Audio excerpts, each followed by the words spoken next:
Introduction. The part of us we never knew. The right brain. Like most people, I grew up in a moderate home in Louisiana.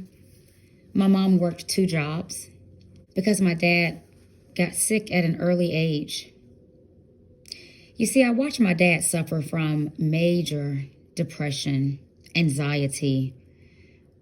I can remember as a little girl, he would get electric shock.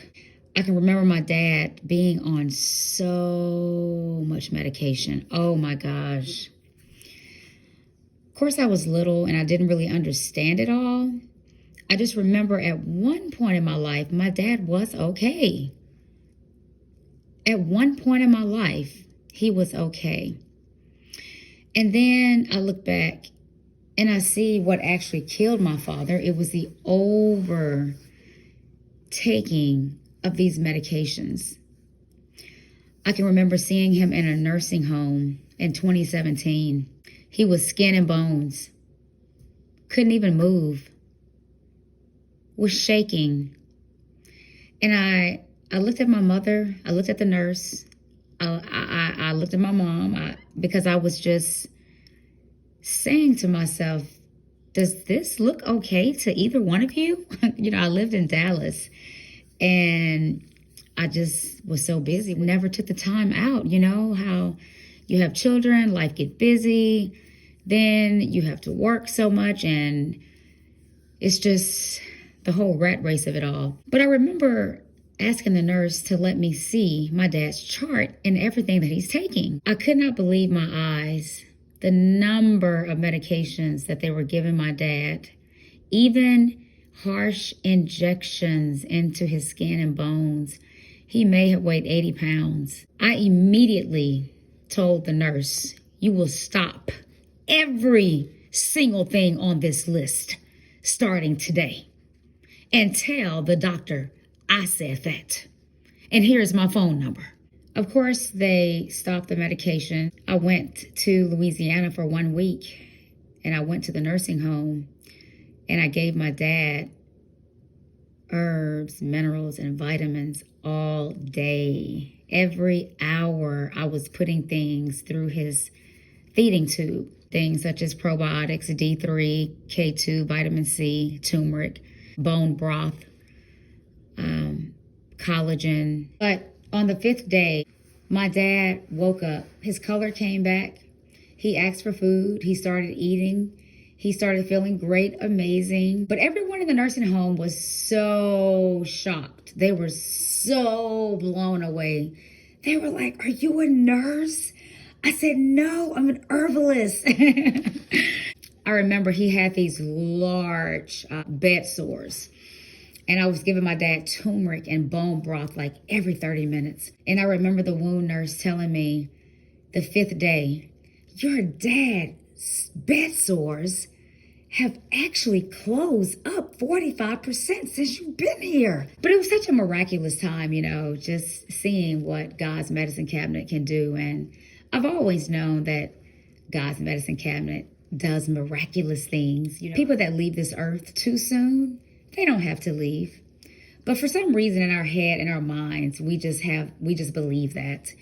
We're so brainwashed or so caught up in the rat race that we can't really see what has happened to us as a human race. And so this podcast is going to talk about my story, what I went through in my marriage, leaving my marriage, being faced with eviction, being faced with homelessness, not having food, utilities being forced to be shut off, not seeing my children, my babies, for an entire year, except for 1.5 days per week. And these are the babies that I birthed into the world and have taken care of my children every day of my life to ensure that they are in the best, perfect health.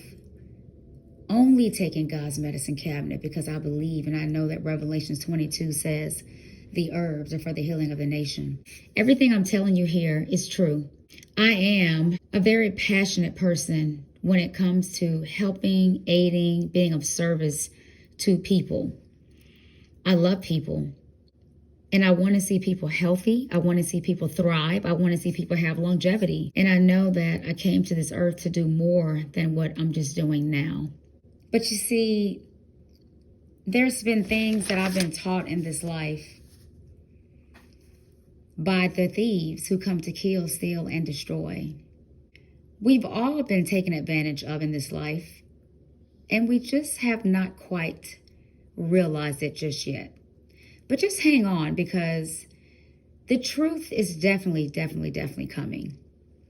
You see, the United States of America is a corporation. Did you know that God did not sign a contract with man, meaning us, to rule over us? Just think about that.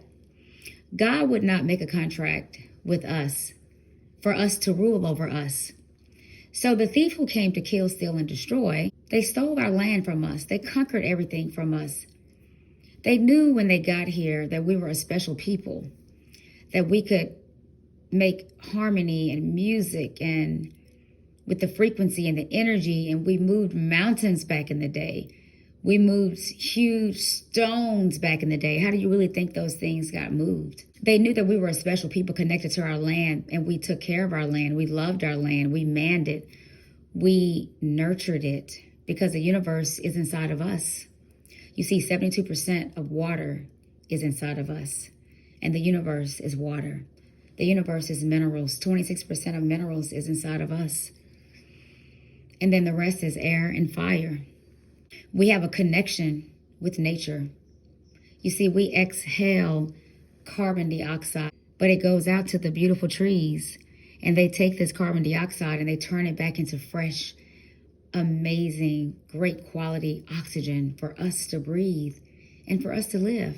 The breath of life is very important. But these thieves enslaved us by incorporating the United States. Look at your job. You go to a corporation, or some people do. They also have a president and a vice president. What do they do on your job? They make you work. They barely give you days off. They pay you pennies. They can fire you. They can mistreat you. They can force you to do things against your will. They don't have your best interests at heart. That's the corporation an individual goes to. Well, a few elites were able to incorporate the whole United States of America and bring all their entities in and say, now, my slaves work for us. The time is now that we're living in is for the last to be first. And what just happened to the entire planet was crimes against humanity. This is how we know that something else is going on, and we must wake up. Don't you know we are moving into a different time? Don't you know things can't stay this way forever? Torture, tyranny. Don't you understand that we must keep learning, keep evolving? Don't you know that we must understand that there is something else more greater here than what we've just been told? What if this was the 1940s and 1950s? Would you just accept that? And you just keep accepting that? Would you not evolve to something greater? That's what happens in the world.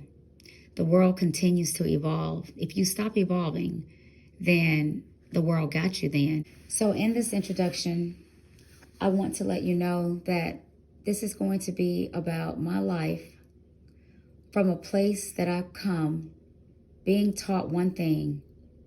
All my life, I believed a certain way until I was faced with the most horrific time of my life, not knowing where I would end up on any given night or any given day. But I learned a new way. I learned something different than what I've been taught.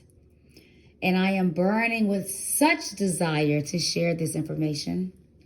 What kind of sister would I be if I would not share this with my sisters and brothers? What kind of person go through life experience miraculous things and don't share? Some people don't want to share because of what the others may say. You see, we're all on different levels in our lives. We're all on different journeys in our lives, and we're all at different spiritual levels. The thing I have to ask myself, but if it's great news, but if it's wonderful news, but if it's miraculous news, how can one not accept that as being, wow, I must need to hear this? Chapter 1 that I will be coming up in next, it will be a snapshot of my life. I'm only telling my journey and my story in order for you to understand the things I went through and how I came above once I surrendered. Thank you so much. I love you all very much. Love and light. Until next time.